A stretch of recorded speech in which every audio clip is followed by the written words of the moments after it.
Olá pessoal, sejam bem-vindos à aula Introdução à Ciência de Dados. Eu sou o professor Leandro Dias Lourenço e estarei com vocês aqui compartilhando um pouquinho do meu conhecimento a respeito da ciência de dados. Então bora lá, vamos começar fazendo uma revisão óbvia pelo começo, na unidade 1, a área interdisciplinar da ciência de dados. Ciência de dados, ou Data Science, como queiram chamar, né, ela combina ferramentas, métodos, tecnologia para que a gente possa extrair os dados, para que a gente possa entender esses dados, para que a gente possa depois jogar esses dados para serem aplicados, independente de onde será essa aplicação.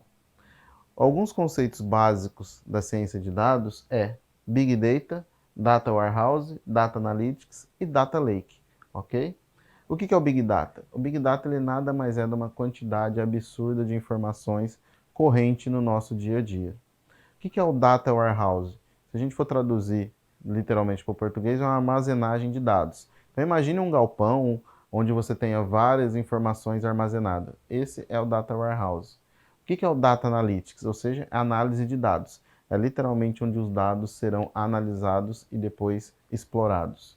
E o Data Lake, como o próprio nome também diz, vocês estão vendo que, por mais que as nomenclaturas sejam todas em inglês, a tradução livre é muito fácil de entender. Então, é o lago de dados. Então, imagina um oceano de informações, para quem é da área de TI, um oceano de zeros e uns. Então, existe uma infinidade de possibilidades dentro do Data Lake. As áreas das estatísticas que remetem à ciência de dados são a probabilidade, a estatística descritiva e a estatística inferencial, ok? O que é a probabilidade? A probabilidade pode ser usada como uma medida de grau de incerteza de um determinado evento possa ou não acontecer. Então, ou seja, tem a probabilidade de eu ganhar na Mega Sena. Qual a probabilidade com um jogo só de eu ganhar na Mega Sena? Em uma em sei quantos milhões, né? É muito difícil. Mas pelo menos eu consigo prever isso. Eu consigo predizer o que pode ou não acontecer. Ok? Então, isso é a probabilidade. O que é a estatística descritiva? Esse ramo da estatística intenciona sintetizar e descrever qualquer agrupamento de dados, como, por exemplo, podemos citar a média, a mediana ou desvio padrão. Desvio padrão, vamos lembrar daquele requisito quando a gente era criança, fazia atividades esportivas na escola e ia jogar basquete. Qual que é o desvio padrão? É você entender quais são as alturas dos jogadores que a gente normalmente utiliza para prever. Esse aqui vai ser o ala, esse aqui vai ser o pivô e assim sucessivamente. Qual que é o desvio padrão, ok? E a inferencial é aquela que está relacionada à estatística descritiva para realizar conclusões. Então, a inferencial ela vai te dar os resultados obtidos das duas anteriores, ok? Análise preditiva. O que quer dizer isso? Prever o futuro. Então, como que eu prevejo o futuro? O que eu sei que pode acontecer? Não sei se vocês vão lembrar, vou fazer uma referência aqui ao De Volta para o Futuro, que é um filme já antigo, né? Mas que ele teve o boom dele em 2015, porque em 2015 era quando o filme ia de volta para o futuro, ele chegava em 2015. Então, quando deu em 2015, foi aquele boom, teve um merchan gigantesco, né, relacionado ao filme, os atores que ainda estão vivos aí para que a gente possa curtir. Então é interessante como que eles preveram isso há mais de quase 40 anos que o primeiro filme foi lançado, mas eles previram que iria acontecer em 2040. E para eles, naquele período, eles preveram, por exemplo, que em 2015 a gente já estaria com um carro voador, Estaria todo mundo voando, igual os Jetsons, quem lembra aí que é um pouquinho mais velho igual eu, lembra do filme dos Jetsons, que a gente já ia estar navegando, todo mundo com casa no espaço, Não é bem assim, mas é uma predição, então você prevê o futuro. Nem sempre você vai acertar, por quê? A previsão depende da probabilidade. Então, e tudo estatística, pessoal, tá? Não é nada certeiro, ok?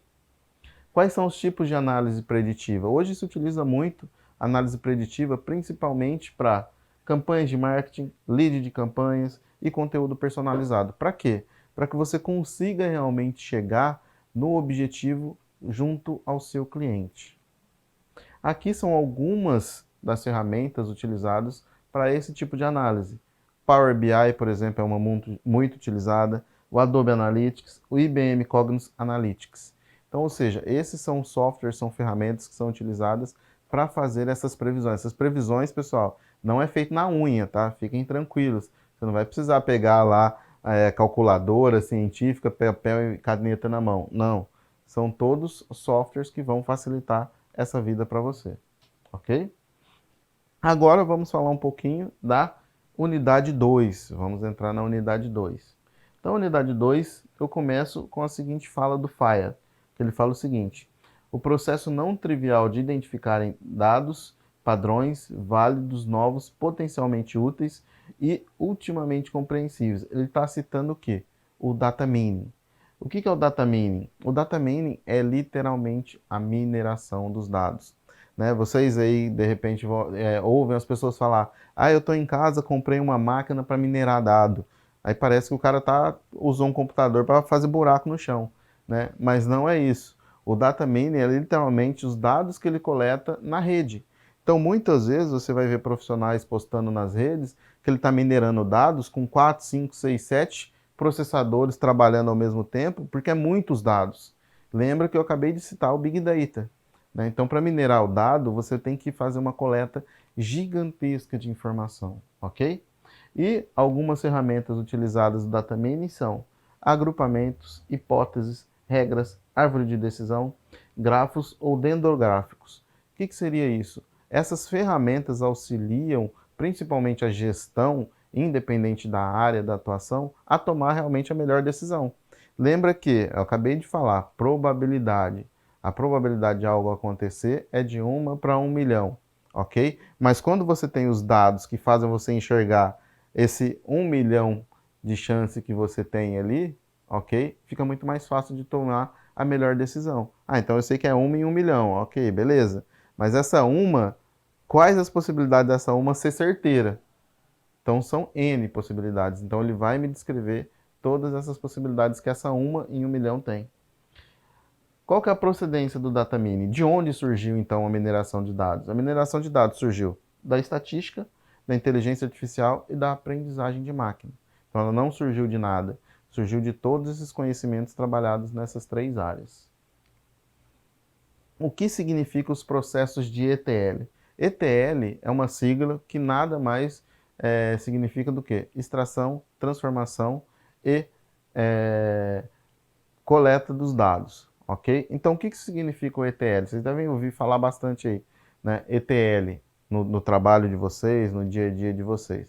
Então, primeiro caso, você extrai os dados, ok? Você transforma esses dados e depois carrega esses dados em algum lugar. É mais ou menos o que o Google faz, ok? O Google ele trabalha nesse formato, extrai os dados que alguém postou, certo? Transforma esses dados em informação e te dá o carregamento através de um site, ok? É isso que o Google literalmente faz, ou qualquer outra plataforma. Estou dando o exemplo do Google, porque é o mais conhecido mundialmente aí, né? Que foi onde deu o boom. Mas tem o Bing, por exemplo, da Microsoft, que faz a mesma coisa. Tem o ChatGPT hoje, que é a inteligência artificial, que faz a mesma coisa também, tá? Com algumas características diferentes, mas a base é essa mesmo.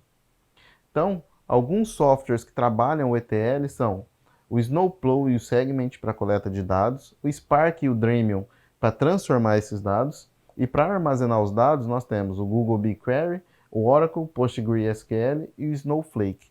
Então, como eu havia dito para vocês, tudo isso, pessoal, está envolto em ferramentas, tá? Porque imagina você trabalhar todos esses dados fazendo isso na unha, é praticamente impossível de se conseguir isso, correto? Então, essas ferramentas são importantes para o nosso dia a dia. Então, quem não conhece, quem não tem instalado, baixem nos nos computadores de vocês, nos celulares, quem tiver um celular um pouco mais potente, para que vocês possam fazer uso cotidianamente e aprender cada vez mais o uso dessas ferramentas. A análise de dados ela é um processo que, a partir dos dados brutos, é realizada a inspeção, limpeza, transformação e modelagem de dados. Estes dados são transformados em insights que auxiliam a tomada de decisão das organizações. Então, ou seja, esses dados coletados, brutos, são trabalhados e depois geram insights da seguinte forma. Eu sei que a partir de agora, então, como o carnaval está aí, né, tá batendo na porta aqui de nós brasileiros, eu sei que determinada ação a minha empresa precisa fazer para que ela consiga atingir esse público que vai estar lá na avenida. ou que vai estar pulando, sei lá, o carnaval em qualquer outro canto do país. Então, através desses dados coletados, por quê? Faz 2 anos que não tem carnaval. Então, eu tenho esses dados coletados. Faz 2 anos que o povo tá louco para pular na avenida de novo e brincar o carnaval, como a gente diz aqui no Brasil. Então, esses dados são importantíssimos para mim, desses dos últimos 2 anos. Porque aí eu sei, por exemplo, numa agência de viagem, eu sei que a galera tá louca para viajar, porque ficou 2 anos praticamente todo mundo em casa. Imagine então, com esses dados coletados, transformados, a decisão que eles podem tomar. Quais as melhores decisões, porque eles sabem que esse público vai buscar essa informação. Então é para isso que literalmente nós utilizamos a ciência de dados. Qual que é o ciclo da análise de dados? Explorar o dado, preparar os dados, planejar o modelo, implementar o modelo. Aqui eu falo para vocês que é um famoso protótipo. O que é o protótipo? O protótipo é algo que não está ainda muito definido, não é o final do projeto. Então você vai testando. Opa, eu fiz esse mapeamento. Funcionou? Funcionou, mas eu preciso fazer um ajuste. Então vai lá e ajusta, volta novamente e testa. Ah, ainda tem que ajustar mais um detalhe. Então volta e ajusta, ok? Então quando você vai implementar um modelo, é ajustes, tá? Você precisa ajustar constantemente. Comunica o resultado depois dos ajustes. Tá ok? Tá certo? Utiliza. Pau na máquina, ok? Vamos entrar agora no Machine Learning. O que é o Machine Learning? Aprendizado de máquina, né, pessoal? Isso nós vimos, então, na nossa terceira unidade. Machine Learning, ele é um subconjunto de grande área da inteligência artificial. Então, o Machine Learning está dentro da inteligência artificial, não é algo à parte, ok? Então, ele está dentro da inteligência artificial.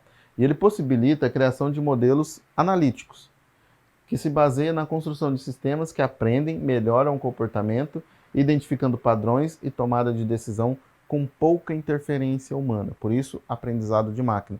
A máquina aprende conosco e depois ela vai aprimorando esse aprendizado sozinho. Assim como você aprendeu com seu pai, foi aprimorando e hoje você faz as coisas à sua maneira, ok? Mas a base foi o ensino que seu pai deu para você, ok? Para Freitas e Santana, eles falam o seguinte, que a aprendizagem de máquina é um dos principais pilares dessa nova era da indústria, pois permite a extração de informação utilizando os dados de forma eficiente e eficaz. Isso é muito importante, pessoal, porque vamos voltar um pouquinho aqui na história da humanidade, né? Se a gente pegar ali a Revolução Industrial, que foi uma época de boom no mundo também, mercadologicamente, produção desenfreada, vamos dizer assim, de produtos, de bens de consumo, o que acontece? Não tínhamos informações tão relevantes, a gente não sabia do Brasil o que acontecia em outras partes do mundo. Hoje, com o advento da tecnologia, a gente sabe automaticamente o que está acontecendo na China, o que está acontecendo nos Estados Unidos, o que está acontecendo na Europa, em qualquer parte do mundo. Então, sabendo essas informações, fica muito mais fácil você ser eficiente e eficaz nas suas ações, independente do tipo de trabalho que você execute ou exerça. Quais são os tipos de aplicações que utilizam Machine Learning? Identificação de fraudes, ou seja, as fraudes hoje utilizam Machine Learning, né? Fraudes, hoje em dia não se utiliza tanto o cheque, né? Que antigamente também se fraudava muito com o cheque, hoje em dia não se frauda tanto, mas você, por exemplo, tem fraudes hoje de Pix, né? Tem gente fraudando Pix e isso é identificado através do aprendizado de máquina. A máquina consegue reconhecer que aquela pessoa que está fazendo aquela ação não é realmente o usual daquela conta. Então ela consegue identificar através dessas análises preditivas que nós já vimos anteriormente. Sistema de recomendação, mecanismo de busca, como eu já citei, o próprio Google. Sistema de detecção facial, as câmeras que conseguem identificar quem é quem no meio de uma multidão. Muitos países já fazem uso, né, em prol da melhoria da qualidade de vida das pessoas, mas por outro lado gera também uma discussão, né, filosófica, do direito, da liberdade das pessoas irem e virem, porque a partir do momento que você tem alguém te filmando 24 horas por dia, né, qual que é a liberdade que você tem de ir e vir? Apesar que hoje em dia, de certa forma, a gente mesmo se coloca nessa posição, né? Que a cada 5 segundos você vê alguém postando o que está fazendo, então, de certa forma, nós mesmos estamos fazendo isso. Mas é uma discussão interessante para ser colocada aí num outro momento. E os robozinhos de serviço ao cliente, né? Que são os bots que você utiliza, você entra em algum site. Hoje você já tem lá o robozinho da empresa, né, te atendendo. Olá, seja bem-vindo, o que você deseja, te dá as opções de possibilidades, assim como você pode criar um robô para o seu WhatsApp, se você é um empreendedor, se você tem uma empresa, para atender os seus clientes, porque às vezes você não tem o tempo de ficar ali atendendo todo mundo via Zap a todo momento, né? Então você deixa o bot ali respondendo para você. Isso tudo é aprendizado de máquina. Ele vai aprendendo conforme ele vai se desenvolvendo, ok? Tipos de aprendizagem. Ou seja, quando a gente fala em tipo de aprendizagem, a gente automaticamente remete ao ser humano. Porque o ser humano ele aprende constantemente, ok? Então é a forma como você aprende. Isso é interessante porque se nós analisarmos o ser humano, como que o ser humano aprende? Existem três formas do ser humano aprender. Uma, fazendo, famosa mão na massa, né? Ou hands-on em inglês. O famoso olhando, eu vejo você fazer e depois eu repito, ok? E ouvindo. Então você está falando comigo e eu estou aprendendo pelo que você está falando, depois eu vou lá e executo. Essas são as três formas de aprendizado do ser humano. E para a máquina não é diferente, existem três tipos de aprendizado. É o aprendizado supervisionado, o não supervisionado e o por reforço. O aprendizado supervisionado ele se divide em duas partes, que é a classificação e a regressão, ok? A classificação é o modelo de diagramar elementos iguais em categorias próprias. E a regressão, ela reconhece uma predisposição para os dados que permite predizer o futuro com base em dados históricos. Olha o robozinho ali, né, apresentando para vocês como que ele aprende, então, como que ele enxerga o mundo. E o aprendizado não supervisionado, ele trabalha a clusterização, que ele faz o link entre os elementos que você coletou dos dados que estão sendo tratados. E o aprendizado por reforço, volto a dizer, assim como o ser humano, né, que aprende através do exemplo, a máquina também aprende. Né? E esse reforço ele pode ser tanto positivo quanto negativo. E isso envolve pesquisas utilizadas na psicologia, ok? Porque o ser humano ele aprende também, seja negativo ou positivamente, pelo reforço. Então, por exemplo, vamos pegar aqui, além do ser humano, também os animais aprendem dessa forma. Quando vocês observam um treinador de cachorro, um adestrador de cachorro, o que ele faz para o cachorro poder obedecer ele? Primeiro, ele tem que ensinar o comando para o cachorro. Por exemplo, ele bate o sino aqui, o sino, o cachorro vai... O que ele está querendo me dizer com isso? Não sei, não estou entendendo a linguagem. Ok. Mas a partir do momento que ele chega próximo, porque ele está tocando o sino, o que acontece? Ele ganha um alimento. Isso gera um reforço o quê? Positivo. O cachorro automaticamente, o cérebrozinho dele, óbvio que não é igual ao nosso, não é igual a uma máquina, mas ele consegue perceber o seguinte, opa, peraí, se o cara está batendo o sino, eu chego perto, ele me dá alimento, ele está aprendendo por reforço. E é assim que funciona a máquina também, assim como nós. Opa, peraí, eu tô chorando aqui. Eu tô chorando, minha mãe chega e me dá leite, quer dizer que funciona. Então, a todo momento que eu tiver com fome, o que eu vou fazer? Eu vou chorar. Então, a aprendizagem de máquina também, quando a gente fala de aprendizado por reforço, ela segue o mesmo princípio humano. E o aprendizado por reforço, quais são as aplicabilidades dele? Pode ser utilizado por jogos, na robótica, nas máquinas que jogam xadrez e até nos veículos autônomos que estão ganhando cada vez mais mercado. Quais são os conceitos essenciais do Machine Learning? A acurácia, a árvore de decisão, o Big Data, computação cognitiva, Data Lake, Data Science, Deep Learning, NPL, inteligência artificial e redes neurais. Ufa! Nossa, parece que é muita coisa, né, pessoal? E é muita coisa mesmo. Não é tão simples assim, mas é muito interessante. É muito bacana que a gente possa cada vez mais conhecer e entrar cada vez mais nesse mundo, né? Para que a gente possa realmente prever o que vai acontecer da melhor forma para nós, para a sociedade como um todo. E aqui são alguns algoritmos que eu vou deixar para vocês darem uma olhada aqui, não vou citá-los aqui, porque depois vocês vão poder vê-los com calma aí. Vocês podem pausar aqui para ver os nomes dos algoritmos que eu deixei aí para vocês, ok? E quais são os métodos de trabalhar Machine Learning? Nós temos o método por classificação, por regressão e por clusterização. A classificação, o que ela faz? Ela identifica os rótulos. Quando a gente fala em rótulo, literalmente imagina o rótulo que você compra de produtos. Quando você vai no mercado, o rótulo de um achocolatado, um rótulo de um alimento XYZ. tá? Então ela vai identificar esses rótulos, ok? E vai classificá-los de acordo com as suas características.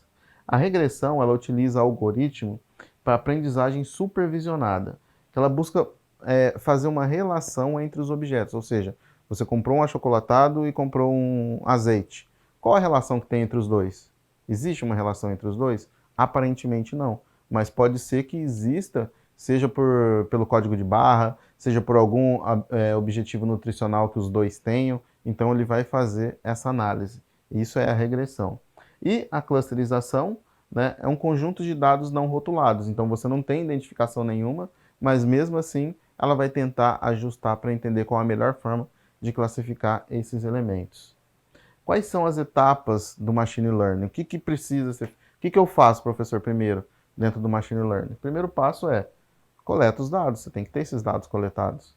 Depois, prepara esses dados. O que eu faço com esses dados? Coletei os dados, agora você vai preparar. Opa, então peraí, você precisa separar fulano, ciclano, por rua, por cidade, por bairro. Eu preciso arrumar esses dados.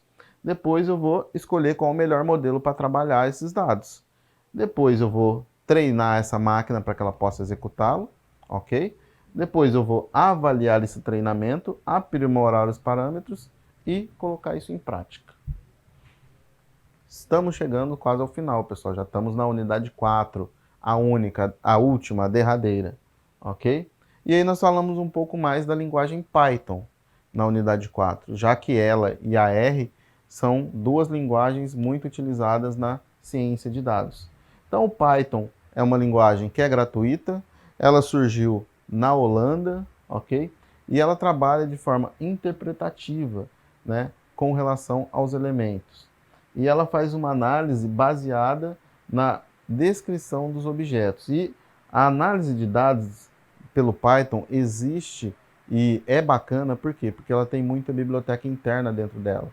E algumas delas são NumPy, Matplotlib e o Pandas. São 3 das bibliotecas mais utilizadas para ciência de dados com o Python. O NumPy ele trabalha da seguinte forma. Ele trabalha com números. Então, toda vez que você precisar fazer uma análise de dados baseada em números, a referência utilizada é o NumPy, ok? Quando você vai trabalhar com uma análise de séries, ou seja, trabalhar linhas e colunas, você vai trabalhar com o Panda, ok? Então aqui algumas descrições dos Panda. E nós temos, por último, mas não menos importante, o Matplotlib. O Matplotlib, vamos colocar o seguinte, é o famoso Excelzão, né, da ciência de dados. Então ele vai te mostrar graficamente todos aqueles dados coletados e buscados por você, para que você possa representar isso visualmente para as pessoas, principalmente para alta gestão, quando a gente está falando dentro de uma empresa. Chegamos ao final, então, da nossa revisão, com muitos conhecimentos, muito aprendizado, muito material para que vocês possam pesquisar e estudar, pessoal. Deixo aqui as referências para vocês e nos vemos numa próxima oportunidade. Até lá!